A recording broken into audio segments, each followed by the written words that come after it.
जैसे मोरों में शिखा और नागों में मणि का स्थान सबसे ऊपर है, वैसे ही सभी वेदांग और शास्त्रों में गणित का स्थान सबसे ऊपर है। साहित्य समाज का दर्पण होता है। हीन लोगों की संगति से बुद्धि हीन हो जाती है, समान लोगों की संगति से समान बनी रहती है और विशिष्ट लोगों की संगति से विशिष्ट ही जाती है। मानसिक शक्ति का सबसे बड़ा स्रोत है दूसरों के साथ सकारात्मक तरीकों से विचारों का आदान प्रदान करना। उठो, जागो और श्रेष्ठ जनों को प्राप्त कर स्वयं को बुद्धिमान बनाओ। गलती करने का मतलब है कि आप तेजी से सीख रहे हैं। बहुत सी तथा बड़ी गलतियां किए बिना कोई बड़ा आदमी नहीं बनता। बिना अभ्यास के विद्या कठिन है या बिना अभ्यास के विद्या विष के समान है। असफलता ये बताती है कि सफलता की कोशिश पूरे मन से नहीं की गई। असफलता आपको महान कार्यों के लिए तैयार करने की प्रकृति की योजना है। क्षण क्षण का उपयोग करके विद्या और कण कण का उपयोग करके धन को इकट्ठा करना चाहिए। जो प्रश्न पूछता है वह 5 मिनट के लिए मूर्ख बनता है, लेकिन जो नहीं पूछता वह जीवन भर मूर्ख बना रहता है। क्षण का नहीं बल्कि आश्चर्य ही सारे ज्ञान का मूल है। ज्ञान का विकास और प्रचार ही स्वतंत्रता का सच्चा रक्षक है। पढ़ना व्यक्ति को संपूर्ण बनाता है, वार्तालाप करना उसे तैयार बनता है, लेकिन लेखन उसे एक अति शुद्ध आदमी बनाता है। कलम और कागज की सहायता आपसे अशांत वातावरण में भी ध्यान केंद्रित कर सकते हैं। विद्या धन सभी धनों में सर्वश्रेष्ठ है। जिसके पास बुद्धि है, बल भी उसी के पास है।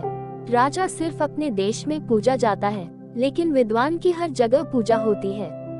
विद्यार्थी के 5 लक्षण होते हैं: कौवे जैसी दृष्टि, बगुले जैसा ध्यान, कुत्ते जैसी नींद, अल्पाहारी और गृह त्यागी। बिना अभ्यास के विद्या बहुत कठिन काम है। प्रत्येक व्यक्ति के लिए उसके विचार ही सारे तालों की चाबी है। खाली दिमाग को खुला दिमाग बना देना ही शिक्षा का उद्देश्य है। कोई भी चीज जो सोचने की शक्ति को बढ़ती है, शिक्षा है। दिमाग पैराशूट के समान है, जब खुले हो तभी काम करते हैं। शिक्षा प्राप्त करने के 3 आधार हैं: अधिक निरीक्षण करना, अधिक अनुभव करना और अधिक अध्ययन करना। अपनी अज्ञानता का एहसास होना ज्ञान की दिशा में एक बहुत बड़ा कदम है। ज्ञान एक खजाना है, लेकिन अभ्यास इसकी चाबी। जिस प्रकार रात्रि का अंधकार केवल सूर्य दूर कर सकता है, उसी प्रकार मनुष्य की विपत्ति को केवल ज्ञान दूर कर सकता है। सबसे अधिक ज्ञानी वही है जो अपनी कमियों को समझकर उनका सुधार कर सकता हो। क्रोध ऐसी आंधी है जो विवेक को नष्ट कर देती है। मनुष्य का सबसे बड़ा शत्रु उसका अज्ञान ही है। कष्ट और विपत्ति मनुष्य को शिक्षा देने वाले सबसे बड़े गुण हैं। जो साहस के साथ उनका सामना करते हैं वही विजय होते हैं। जैसे जल द्वारा अग्नि को शांत किया जाता है, वैसे ही ज्ञान द्वारा मन को शांत रखना चाहिए। बाधाएं व्यक्ति की परीक्षाएं होती हैं, उनसे उत्साह बढ़ना चाहिए, मन नहीं पढ़ना चाहिए। किताबों को नहीं पढ़ना किताबों के जलाने से बढ़कर एक अपराध है। पुस्तक प्रेमी सबसे धनवान और सुखी होता है। यदि किसी असाधारण प्रतिभा वाले किसी व्यक्ति से हमारा सामना हो तो हमें उससे पूछना चाहिए कि वो कौन सी पुस्तकें पढ़ता है।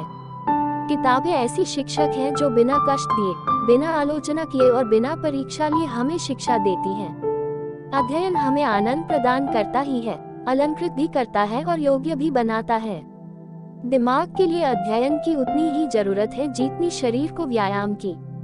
नर्म शब्दों से सख्त दिलों को जीता जा सकता है। गुरु के प्रति विश्वास, नम्रता, विनय और श्रद्धा के बिना हमें धर्म का भाव पनप नहीं सकता। मनुष्य जैसा सोचता है वैसा बन जाता है।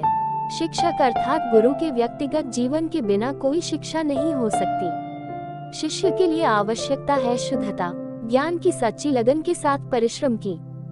मनुष्य को अत्यंत सरल और सीधा भी नहीं बनना चाहिए, क्योंकि वन में सीधे वृक्ष काट दिए जाते हैं परंतु टेढ़े में वृक्ष खड़े रहते हैं। जो झुकता नहीं वह टूट जाता है, इसलिए हमेशा अहंकार से दूर रहें। कम बोलो, मीठा बोलो और धीरे बोलो। असली बुद्धिमान वह नहीं जिसकी शिक्षा समय आने पर काम न आए या याद न आए। बुद्धिमान वह है जो अपनी विद्या का प्रयोग समय आने पर कर सके।